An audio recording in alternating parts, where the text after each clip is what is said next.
Alright, let's see if this thing works. Do a little photo editing for you guys. Okay. Here's my library. It's going to develop.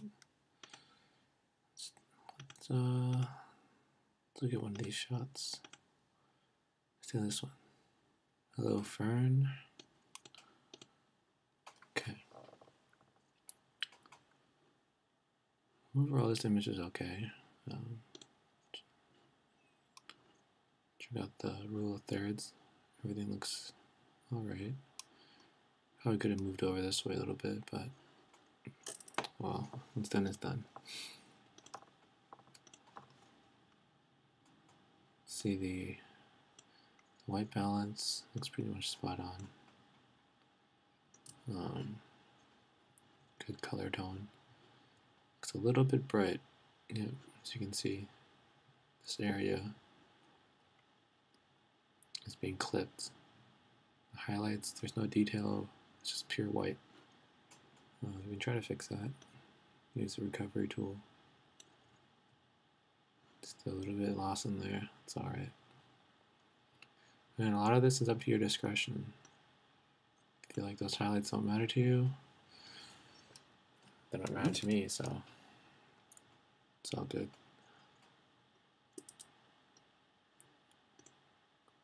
Let's look at the sharpness here.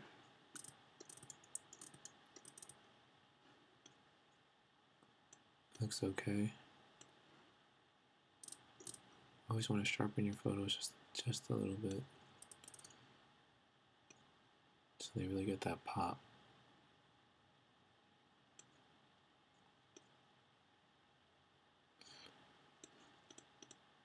Okay.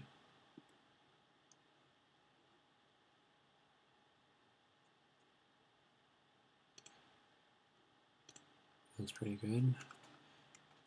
This is taking an F4, probably to try to keep the food and her face in focus. Not a bad job.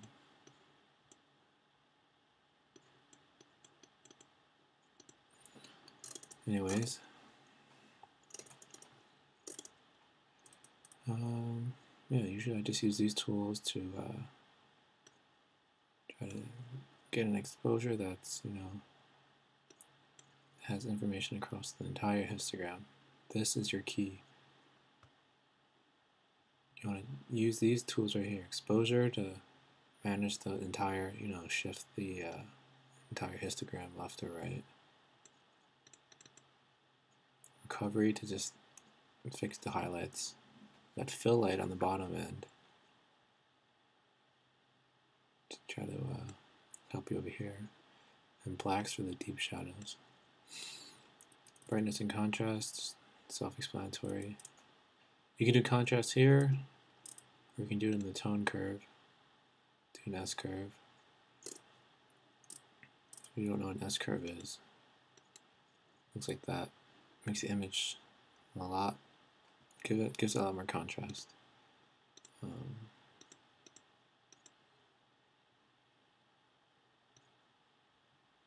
If you want to do it yourself, control a little more. Sometimes once you do the contrast and you see what it looks like, you don't want to go back. So use that wisely. Clarity is contrast of the midtones. So midtones are around here, not quite blacks or not quite highlights, but right in the middle. If you use it too much, you notice a halo, sort of a halo around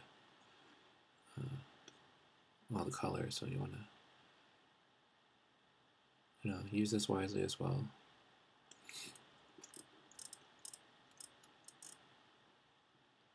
Let's go to we did sharpening already. Noise reduction is nice. Can reduce some of the noise here. It's not much. It's good. Lens correction is for rotating the image. It looks relatively straight to me, so I'll leave that. Vignetting, sometimes people like to do vignetting. I do it sometimes, just to get a little more pop, but You can do it here, or you either do it there, or you can do it in the effects and the post crop vignetting. So it's a little more dramatic. You can change all these midpoint settings, and do you want it like that? Obviously not. You want to feather it. Yeah, so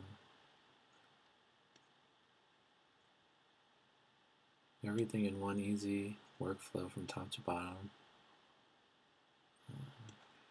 Again, if you have a bunch of photos, coming from the same light, go ahead and save this preset, name it something. Okay. Go to your next photo, see how it looks.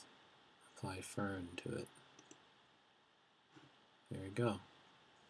All your changes that you made in the previous one. All these changes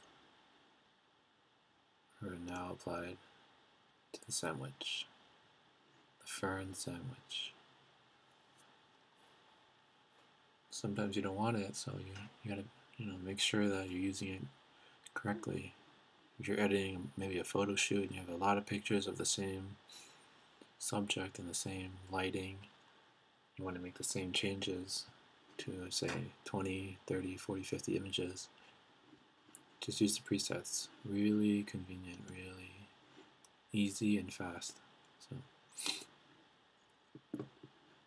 and then once you're done, you just say you want to take this image, you want to send it to somebody, export it. Export it to your desktop, whatever. JPEG, high quality. It's too big to send, resize it. Done.